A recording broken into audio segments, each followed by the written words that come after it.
Welcome to Unapologetically You, an authentic journey to healing. The podcast where we dive deep into the raw, real, and transformative process of embracing your true self. I'm Jenny. And I'm Ashley. Join us as we share stories, insights, and practical wisdom to help you heal, grow, and live unapologetically. Whether you're on your own healing journey or simply seeking inspiration, this space is all about embracing authenticity without fear or shame. It's time to make a move from your relationship to a relation shift.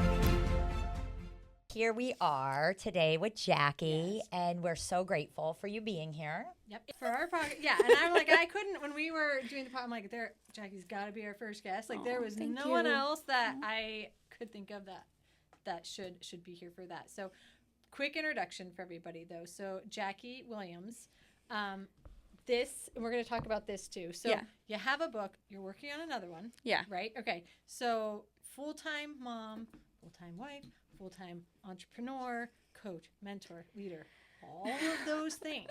So, for us, A, how do you find balance? And then B, I sometimes think like those are our labels, right? This is how people identify you from the outside. But then who's Jackie? Like, how do you define who you are? Yeah.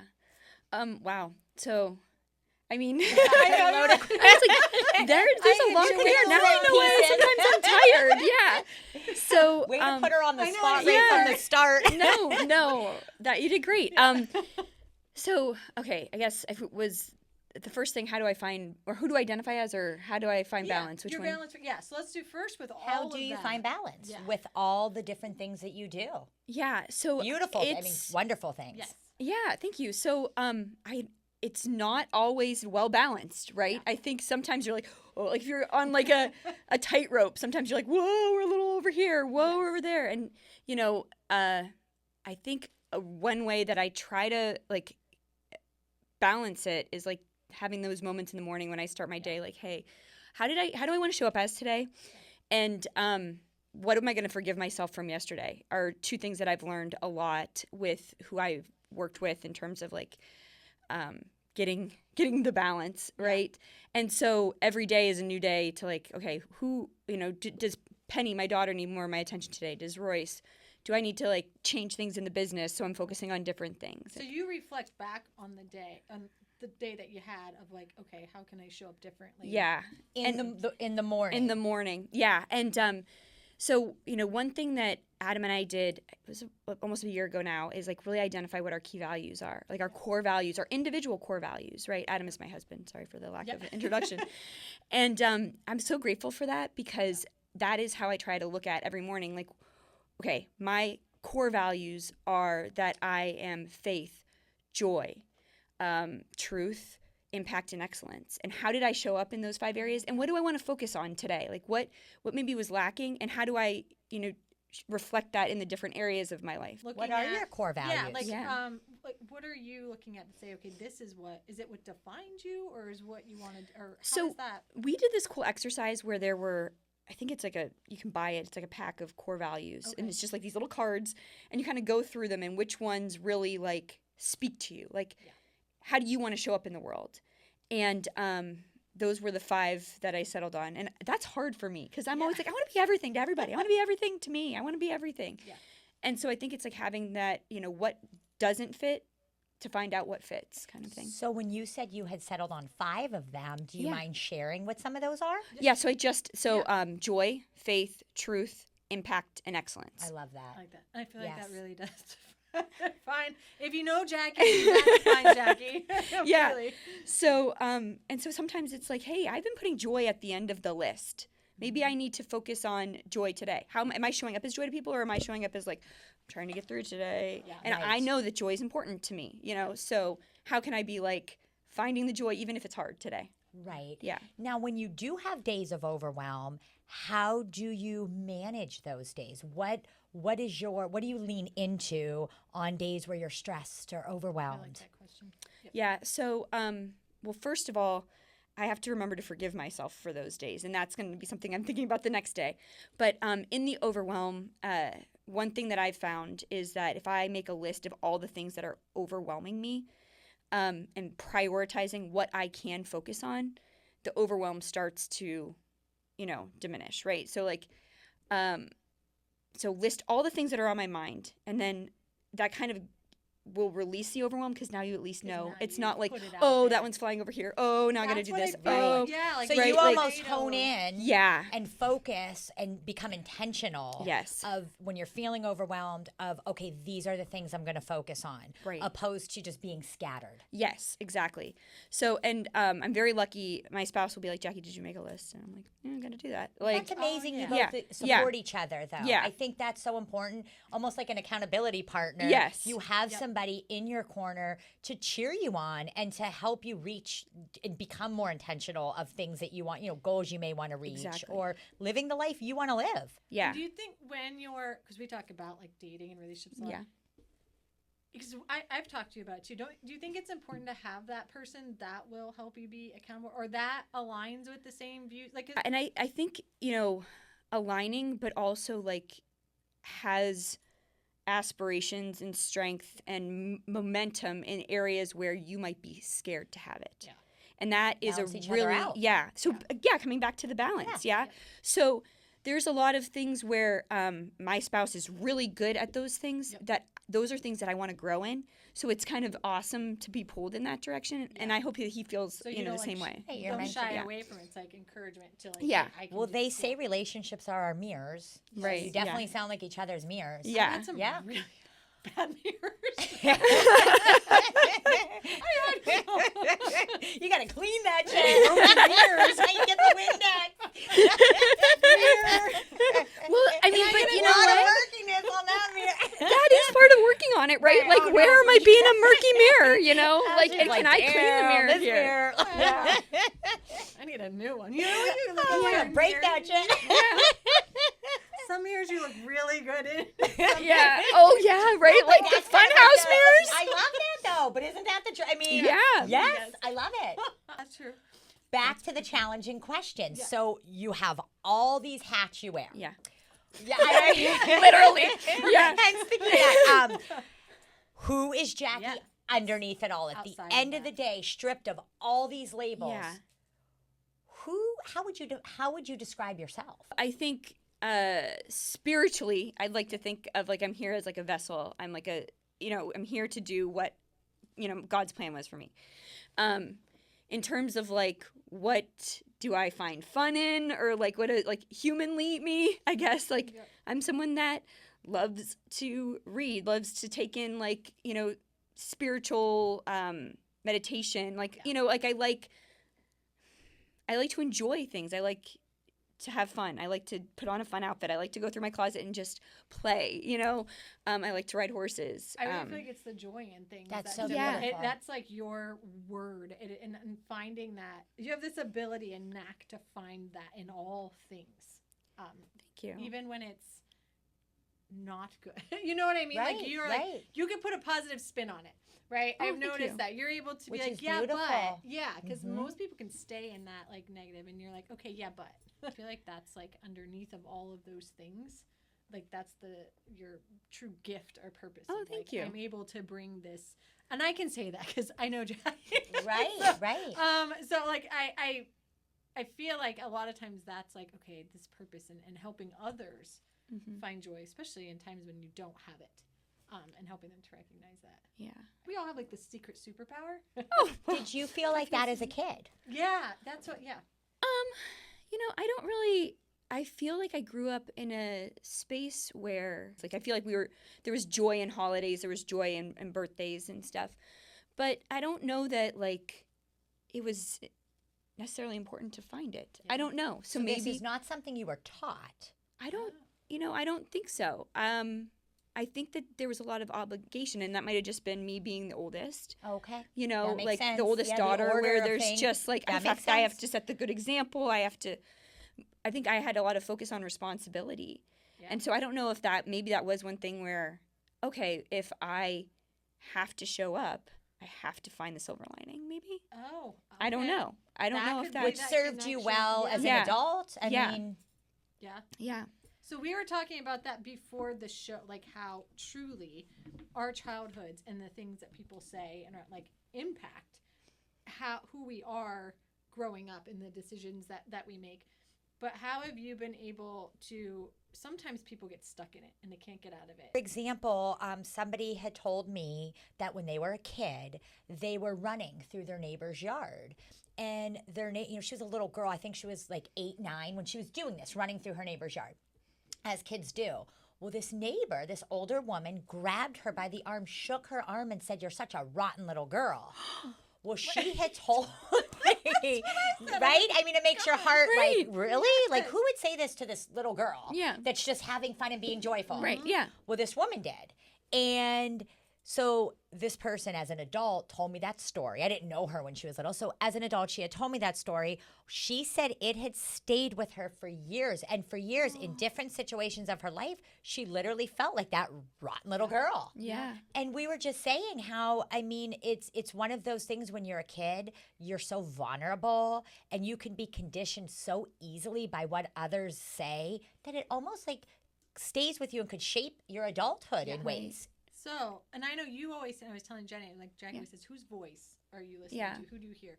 So how did you get to that point to start recognizing that you have to ask yourself that or be able to tell other people? And then what voice did you hear a lot that you had, and not to name it, I mean, what was it that you had to diminish from childhood that kept you from? Yeah. So actually during the pandemic time, actually it was right before the pandemic hit, we were introduced to David Nagel. Yes.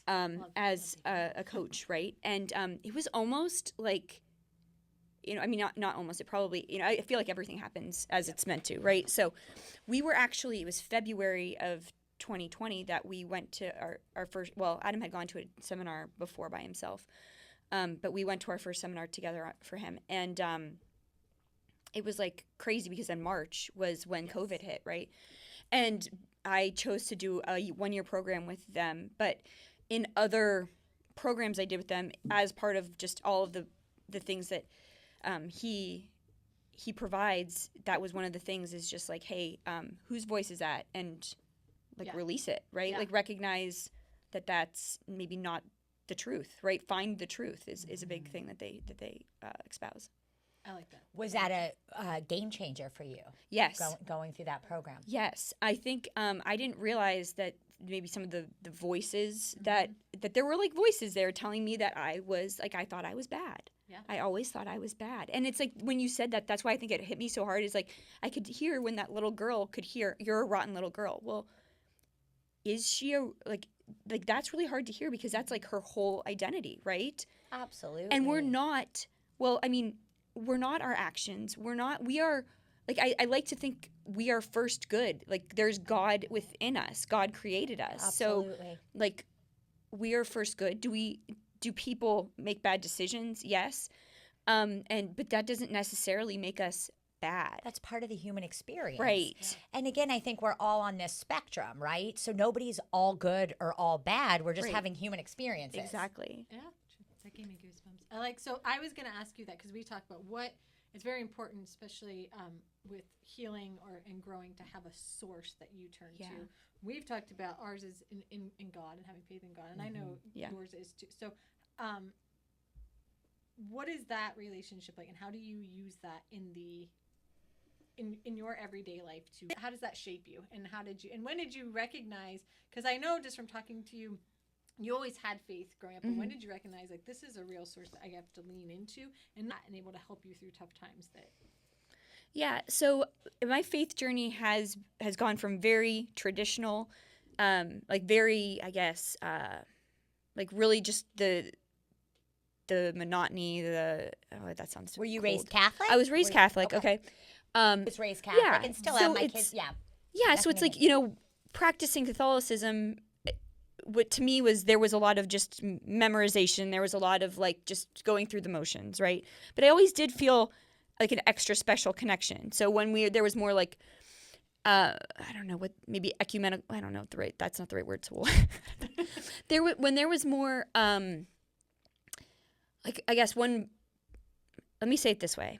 When I was growing up, my dad's side of the family was very musical, and they participated in the folk group at Our Lady of Peace.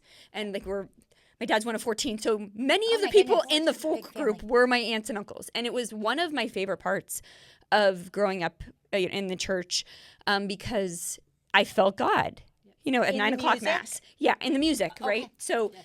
oh, geez, I'm gonna get emotional. But It's okay. It is. so like I Feel your did feels. youth group. I did, and that's actually where I met Adam. But there was a lot of youth rallies and stuff like that where I just felt connected with God through music. And so I feel like that's where really my faith would come through, right? That's where I was like living and really feeling God. And so I think sometimes it was almost like weird to people in my family that I would get like so like what's it, like a Jesus freaky, I guess, if you would, that sounds also weird. I was kind of a Jesus freak, I guess, in high school. Did you wear the "What Would Jesus Do" Oh, yeah. bracelet? Oh yeah, I had T-shirts. So I was sheltered, I feel like, and I was also like, but I could feel God. I could feel like I felt God, even despite like the monotony sometimes of the motions. But I think I learned then too that I eventually could accept that that was the good part of my faith, and not necessarily going to church and going through all the motions on Sunday wasn't maybe what kept my faith, but it was really the feeling of God and just like giving myself like over to God's will in what I was doing with life. So that led me to when things would happen that weren't great. God, what are you teaching me here? And it took a lot for me to get from God is doing this to me, like, hey, God did this to me for a reason, versus like, hey, this is something that God is doing for me. Yeah. Or God's brought this to me to learn from, to grow from. And I think once I was able to embrace that, and I think a lot of like the teachings that David Nagel had too, helped me identify that more and embrace that more. Most people, when something bad, they want to blame God. Why they God? get Like, angry. how could you? Right. Like, how could you let this happen? Right. Or what did to- I do? Yeah. What did I do that God is making me go through this right now? Yeah. What is Right. this punishment? But you're saying you've been able to look at it as and turn that around as, I know this is for me, Yeah. whether I like it or not. Yeah. There's The he lesson, means yeah. good for me. out of Right. this. Yeah. So there's a book out, because it made me think when you said about feeling God through the music. So I was raised Catholic, but I really don't feel like I don't subscribe to one organized religion. I will go to the Catholic masses and I'll pray, but I also feel like God is everywhere. And there's this book out. It's by Thomas More. Such a beautiful book. It talks about how all religions are peaceful at their core, and how you could feel God anywhere and what is personal to you. You said you felt God through music, some people through nature. Yeah. Ooh, I'm like You know- Columbo of music Yeah, and nature. yeah. Like Yes, I'm like and people that go to church and say they feel God more in nature than they do in church. Or, Yeah. Right. So I think it's what's personal to you. Yeah, absolutely. Well, I think people, because I always said, like, oh, do you go to church? And they're like, well, God isn't in church for me. God is, Right. when I'm connecting with God, it's here. Or it's, like I said, Through in nature. silence Or even. music. Yeah, even it's now changed more of, like, you can have that relationship with God wherever. You don't necessarily have to Right. be in a church Yeah. to feel his presence. And I think you can have both, right? Yep. I mean, there Right. definitely are, sermons, right, Yeah, at there's some messages. church yes. that are Yes. going to like, oh, they are speaking to me Yes. today, Yes. right? Yes. And so I understand the importance of gathering as community and giving that space for God to speak and work through someone, right? Yep. To Right, absolutely. to be there and present. We don't have to be there, and the fact that we don't have, like, meaning that you can see God every day. And if it's in like that bird that came past you on your walk, or Yes. like the rainbow after the storm, Yes. or a really great song that is like, oh wow, this is like God Yeah, thank you. God put this into Or someone's heart. They're Yep. singing it, and right Yes. now it's a message to me and getting me through the day. I've even read a message in a book where it really speaks to me, and I think, oh my God, that's the answer that I've been praying about, that I've been Yeah. seeking. yeah. Well, Jackie, you were saying earlier, like you're a vessel from God, and I swear to God, because there are times you send me things, and at random times too, and it is a perfect. She has no idea Perfect timing. what I'm thinking or what I'm going through, but at that perfect moment, it comes through. That's and every God time, using you to Yeah. help people. and when I get it from it, I take it differently, Yeah. right? You can't make me cry. Sorry. I feel Take a it drink. differently coming from you. So I think God is like, I need this person I can send this message to, and you're going to receive it in a way that you know Yeah. it's from me. I For me, in feel my we healing. can all be vessels if we allow Absolutely. ourselves to be. I feel like we all are healers in a way. Yeah. We can all help each other Yes. heal. I think you just have to have your heart open and yourself open to be able to do so. Like you said, to be the vessel, you know, for God or the higher power, whatever it is that somebody believes in, to be able to help others. Yeah. Right. Yep. Well, you were saying there were Even things, just asking God, how can you use me today Yeah. yeah. to Well, do in your work? your book, and you highlighted something. Yes. There were So steps to success, one aha moment at a time. Jackie's chapter, never a failure, always a lesson. Yeah. Tell us about that. So, I mean, kind of just even going off of like when something happens to you, like, or it happens for you, right? So that happens even when you make a mistake. And I think I grew up, you know, as the eldest daughter, trying to set the example, and I was always afraid of failure, you know? And especially in a church setting too, it's like, oh, I have to go confess my sins, like what, you know, kind of thing. So I was always scared to fail. And you know, that kind of tells my lesson, especially, and it really didn't come down to it until I was an entrepreneur, right? That like every failure that you have, or I guess lesson that you have, isn't necessarily a failure if you learn from it. And you know, in that chapter I talk about how I had a series of miscarriages, right? Yeah. And those were really where I learned to have faith that like I can learn something from this. And I think if I would have just maybe had one miscarriage, I don't know if it would have had the same impact. But like when it happened repetitively, it was like, okay, how can this be happening for me? What could God be trying to tell me? Because it's in my heart that I want to have these kids so badly, right? So I can't imagine that he wants me to stop trying to have these kids, right? So what could be wrong? And I, you know, pushed through, kept asking about, you know, doctors, can I be tested for this? Can I be tested for that? And learned that I had like a thyroid disorder. And then from that also learned like how I could keep asking so that I could get in the hands of a doctor that can help me, you know, get to the place where I could have my second child. You know, fortunately with Royce, my first child, I only had one miscarriage before, and you know he was conceived after that in a successful pregnancy. But yeah. So how did that? Because I wanted to ask you, because that was, you said you had more than one miscarriage. How did that experience and going through all of that change who you were? And how did you also heal from that grief? And I can't imagine that it ever completely goes away. So then what do you do even now today? Tell us a little bit, because this show a lot is about healing, and that was a very that was a loss and grief that a lot of people. I'm sure there's many women that have been through this, and they would love to know what was your journey like? How were you able to lean into what happened and come out a stronger woman? I assume you went through all the emotion, angry, sadness, did you want to quit at some point? Be like, I'm just not putting myself through this anymore. So take us through that. Yeah. So my first miscarriage was like a shock to me, right? Because I was young, you know, like I was 25, 26. And I read that you weren't really trying to get pregnant at the time. Mm-hmm. So I'm like, okay, you gave this to me, God. Like we weren't really, you know, trying to have a baby. And I remember I was very angry with that loss because it did not make any sense to me. And then I also, what can I learn from it? Maybe I wasn't eating right. Maybe I wasn't taking care of my body right.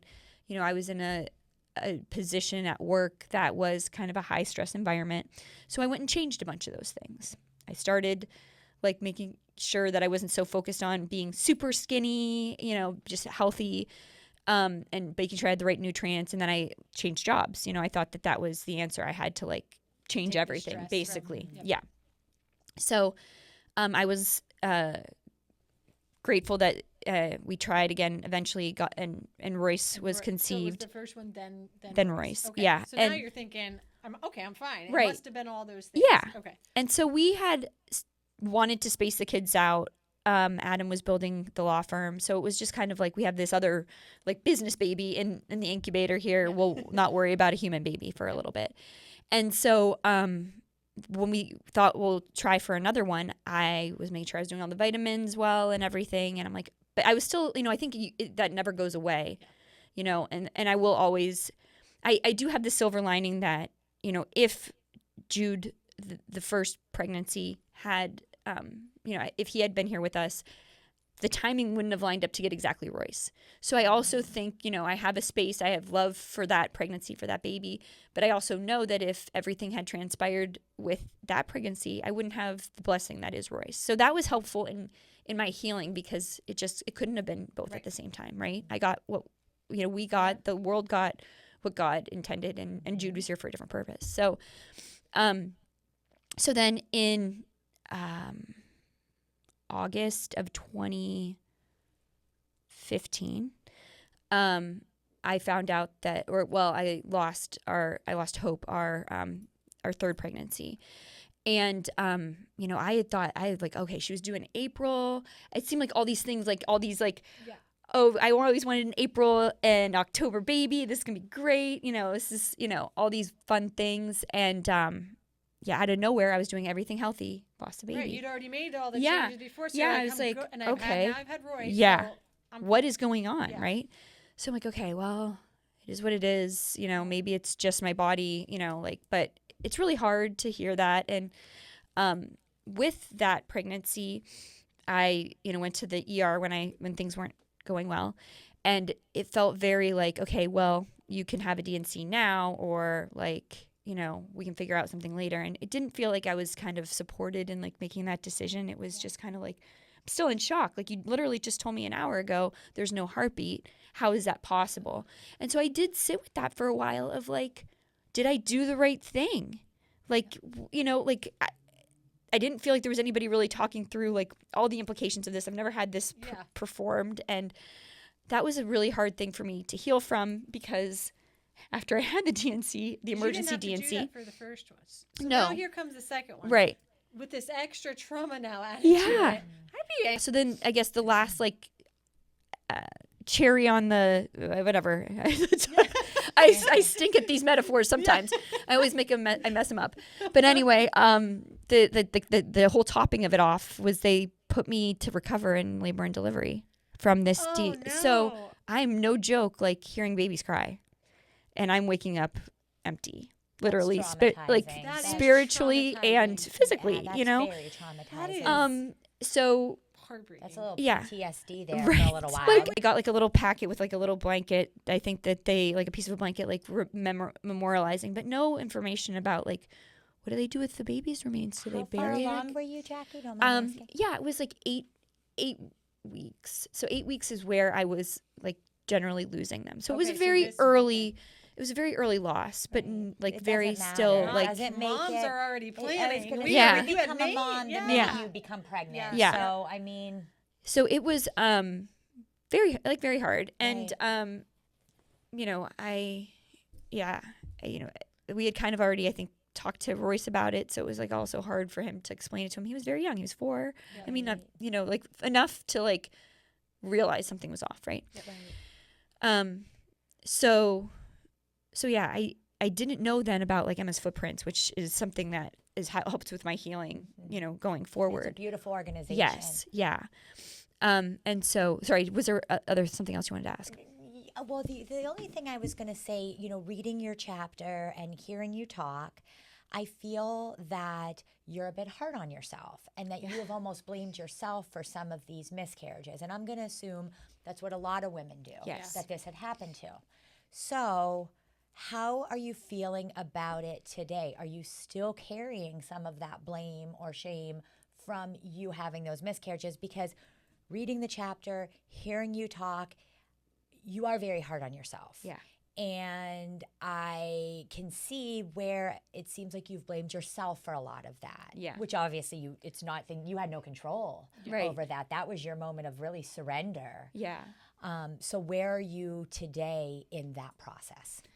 So I am still very hard on myself in different areas, right? I'm extremely hard on myself right now in our business. Whew. But when it comes to that, I feel like I've been able to let a lot of that go. And I think I'm really blessed to have gotten some answers, right? So I think that has You also helped then in my healing. Turned around and had to advocate for yourself to get Yes. the answers Yeah. to what was actually going on, which Strong wasn't woman. you. Yeah. It wasn't you at all. Right. So And it never, I mean, No. Yeah. Yeah. So so after Hope, we got pregnant with twins, which my dad's a twin, and I always kind of had this feeling That you like would- I would yeah. have I twins. had So the chills. Yeah. part of me is like, maybe this was, in hindsight, I can say maybe this was God's way of being like, here's your twins. yeah. But like, you also don't have some of the because twin moms are like superheroes, right? Because Yeah. they got two going in the same, like two different Right. directions, like sometimes. So, so yeah, that was, I guess, kind of interesting because technically for insurance purposes, they want you to have 3 miscarriages in a row in order to get to this testing. Oh my like, gosh. so I had 3 miscarriages. They were not in a row. So they but wouldn't then, do it? but then I'm like, well, come on. There were 2 in there at once. So That's like, 3. is that 3? It's like, is this also God's like, That's 3. is that like this God's shortcut so I don't have to go through yet another one? Yeah. But so I had the testing done. And, to your point, the whole thing, I had a doctor at the time who I loved this doctor. This didn't like hurt me. But in hearing her say, I think there is something wrong with you.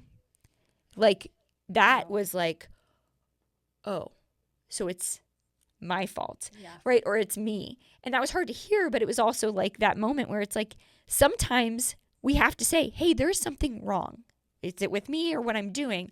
But until we say that and until we like allow for that, like allow us that space, we can't get better or we can't figure out the answer. Right. So self is like part of also like, where's the lesson? When I think you're can a I find the seeker. answer? I Yeah. feel like, And how can I fix this? Yeah. Yes. You definitely strike me as a seeker. Oh, So yeah. somebody who wants concrete answers to things. Yeah. God And you're a says strong woman. you don't get concrete answers. Right. And that's where it Or they take a long time Right. to come Yeah. in. Sometimes Or, we're not yeah, getting you them don't at the time understand we it. want to get the answers. It might take you sometimes years down the road you get Yeah. it, right? Life says, I need the answers now. Right. And God says, in time. Right. God says You- on my time. on my Right. time. When you need them. Yeah. When you need when, them. when I know that you need them. Yeah. Yeah. Yes. And so now you've had the test, and now you figure out that what is wrong is the thyroid issue. Yes. Yeah. Now, have you already started working with them as footprints at this point? No, I didn't Okay. even, I still didn't know that they existed. And then, so the next step here is I was in a peer group of women. And it's called ACT. It was a Circle of Trust group that we were in. And it's basically experience sharing. Like you talk about what, your wins, your losses, basically, and where you could get support, like needs for support. A group of like less than 20 women and very confidential, right? We met on a monthly basis. You share these things that you're going through. How did you find this group? Networking.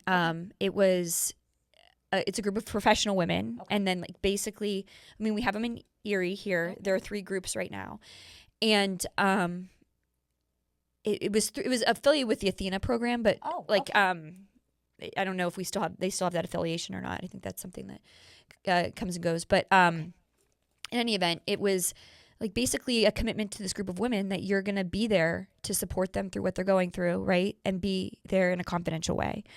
And so I love that. because of that connection, I learned to ask more questions. Like I learned that there were other resources out there than just this OBGYN Right. in Erie, right? Like I could seek out a specialist in Cleveland, and I was given a name of a specialist, and I didn't need a referral. Like I just sought it out, like because someone else was feeling vulnerable enough to share with me what they went through and the solution that they had, right? So, yeah.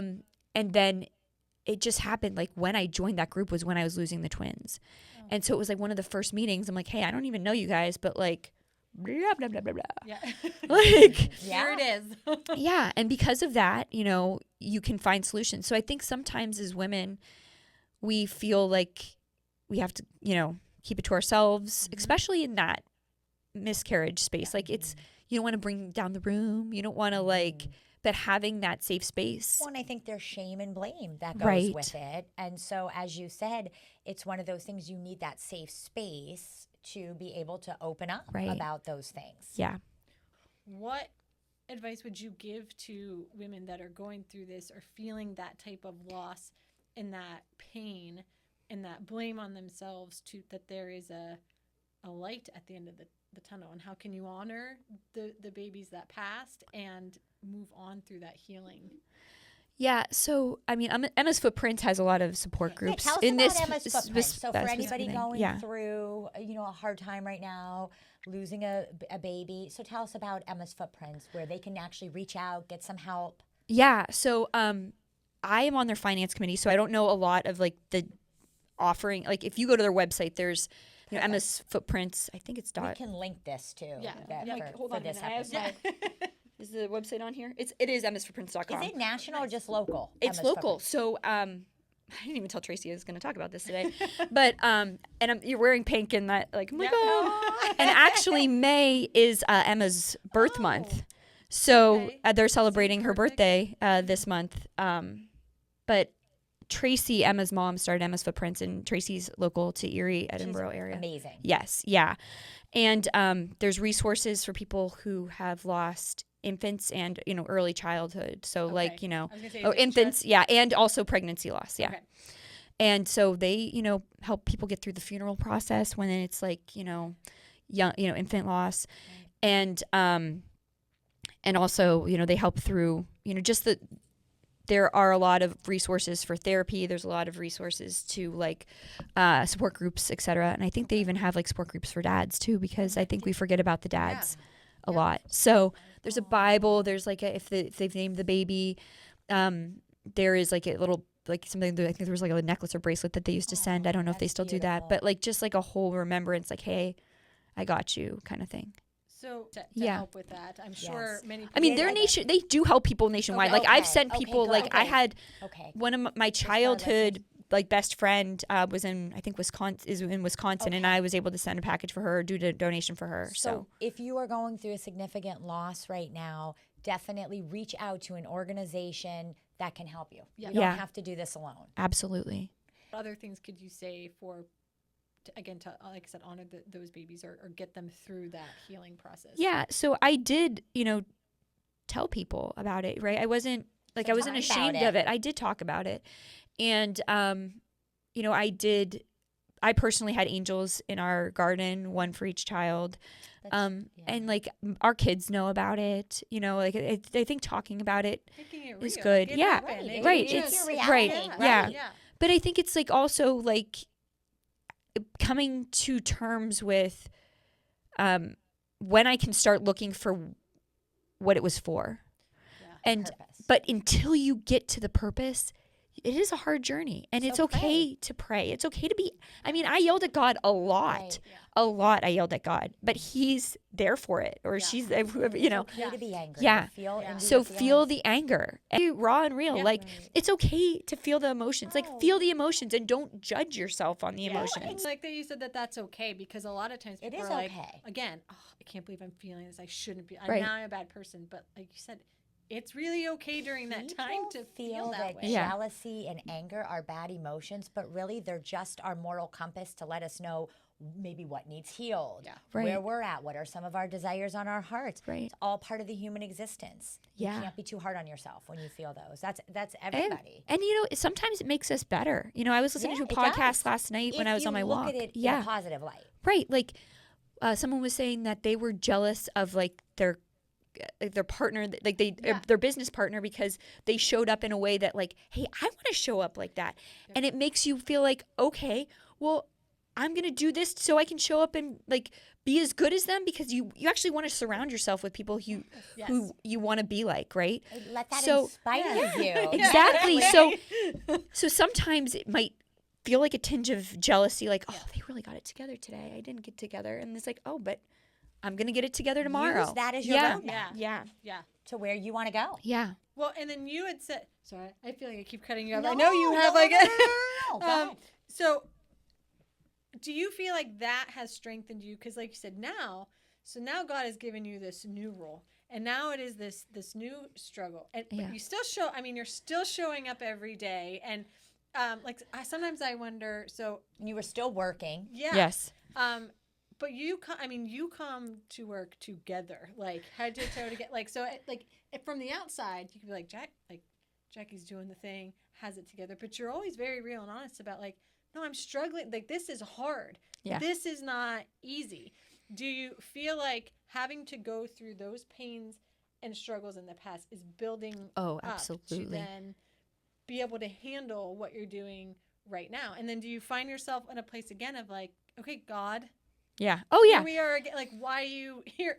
What is the purpose in this? Yeah. So when you say like showing up put together, that was actually one of the things that when I was in that yucky time, Yeah. it was like, okay, I worked from home. So I could have easily gone into like this vacuum of despair and like no one's around me. Like could be like less productive, but I did get ready for work every day. Even though I worked from home, it was like makeup. Yeah. I dressed up. Motivated And like I yourself. had this picture. So we were right around one of the losses. We went to a gala and I was like dressed up and I felt like I looked good. And I took a selfie. And this might sound vain to some people and I really don't care. This is how I got through it. Unapologetic Right. about it. Yeah, exactly. It is what it is. But it was there was like a quote that I just put over the picture and it was my wallpaper on my phone. Like dress up, show up, and never give up. I love that. And Dress I up, just show show up. up and never give up. I love it. Yeah, And I so do it's too. like even on the days where like I have days where I have these meetings that I don't feel 100% prepared for, but it's really amazing how like I'm exactly where I'm supposed to be. I am exactly prepared as I need to be.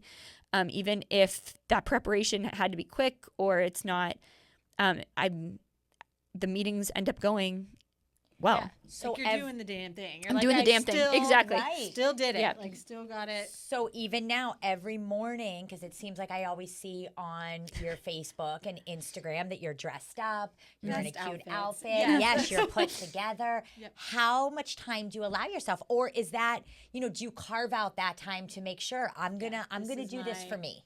Yeah. So it's definitely no more than a half hour Nice. between like getting my outfit together and I have that Dyson Do you thing. do now, that so the night it's nice. before, Yeah, or you do you do. go by instinct? How do you pick these? Like, because you have the most adorable outfits. I know. Well, so it's like part of my joy for the. It's like I you love know, it. Part of the it's my part joy of for the core day. Belief. Yeah. So it's like I allow myself that time, and I think,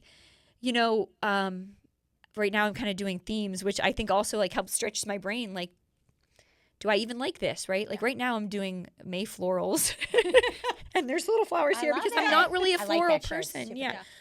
So it's like I'm more of like a don't wear any patterns, but I'm Yeah. like testing it out. Like what's in my closet? Do I want to get rid of that stuff? Do I want more of it? And it's like kind of just learning about yourself too. Yeah, and stepping Yeah. out of your comfort zone. Exactly. Yeah. I love it. Jackie, what is your favorite quote? We always end with a Oh, quote, yeah. Ashley and I. Give us something that a quote you've always held on to that you'd like to share with our audience. All right. Well, so the quote that's actually in this book that actually stumped me for a while was the quote is that successful people don't know that failure is inevitable. And I was like, that's such a conundrum for me, right? Yeah. And it took me a really long time. And the aha moment of it all was like, that's because they don't see it as failure. So they don't see it as inevitable, meaning that like they don't see failure as failure. They only see it as stories. So that's why they're successful. So it's the story they're Oh. telling themselves. Right. So the story, like they don't see that failure is inevitable because they don't see that failure happens at all. Oh, they didn't Not even because exist to them. Like, failure's not a word. Like, right, nothing they exactly. did So failed. yeah, so this is why Okay, it's like I such see a it. mind. Yes, it like, So it's is. I'm almost like, a challenge to be overcome. Right. It's not opposed even. to a It doesn't failure. even exist because it's only a lesson. Right. It's only a stepping stone. So when you have Okay. the vision of success in your head so strong, like it's not like for like Einstein. No, it's not Einstein. Could have been Einstein. Thomas Edison with the light bulb. Oh, yes. Oh, Yeah. okay. Thousands of attempts. Yeah. Still kept going because Yeah. it's learning it's not something those from aren't each. failures. Those are only test 1, test 2, test 3, test 4, test 5. Right. Because there was going to be success, and successful people don't let it. failure stop them, because it's not a failure. Yeah. They haven't failed. They're just on the journey. So it's almost honestly the same as your quote. What did you say? Never a failure, Always a lesson. Yeah. Because it's not, successful people don't see it as a failure. It's just that. a lesson. So my mirror really isn't dirty or broken, y'all. It's just a lesson. Yeah, a lot of it's lessons just a in lesson. that There's mirror. a lot of lessons in my mirror. Yeah, exactly. I just need to maybe, I just got to Just get the Windex out. This was awesome, Jackie. Yes, Thank you. Yeah, it's an honor to be here. Being our very first guest. I appreciate it. Thank you, guys. I'm going to be using the mirror analogy everywhere. I love that. Is your mirror dirty? Is your mirror dirty? If you have a story you'd like to share, or if there's a specific topic you'd like us to cover on the podcast, we'd love to hear your ideas. Get in touch with us through email or our social media pages. Links below.